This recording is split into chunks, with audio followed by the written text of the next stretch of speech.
ડભોઈમાં વડોદરી ભાગોળ પાસે આવેલ શ્રી પૌરાણિક શ્રી બદ્રીનારાયણ મંદિર ખાતે 1008 પરમ પૂજ્ય સુદર્શનાચાર્ય મહારાજના આશીર્વાદ લઈ ભક્તોએ ગુરુ પૂર્ણિમા પર્વની ઉજવણી કરી હતી।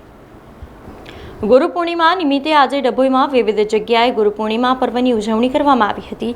ત્યારે વડોદરી ભાગોળ પાસે આવેલ પૌરાણિક શ્રી બદ્રીનારાયણ મંદિર ખાતે પણ ગુરુ પૂર્ણિમા પર્વ ઉજવવામાં આવ્યો હતો, જ્યાં 1008 પરમ પૂજ્ય સુદર્શનાચાર્ય મહારાજના આશીર્વાદ લઈ ભક્તોએ ધન્યતા અનુભવી હતી। જેમાં ડભોઈના ધારાસભ્ય શૈલેષ મહેતા, જિલ્લા મહામંત્રી ડોક્ટર બીજે બ્રહ્મભટ્ટ, પ્રદેશ કારોબારી સભ્ય શશિકાંત પટેલ, પાલિકા પ્રમુખ વિરેન શાહ, શહેર પ્રમુખ દીક્ષિત દવે, મહામંત્રી હિરેન શાહ, મહિલા મોરચા પ્રમુખ સોનલ સોલંકી, નીરવ પટેલ સહિત ભાજપના કોર્પોરેટર તેમજ હોદ્દેદારોએ પરમ પૂજ્ય 1008 સુદર્શનાચાર્ય મહારાજના આશીર્વાદ પ્રાપ્ત કર્યા હતા।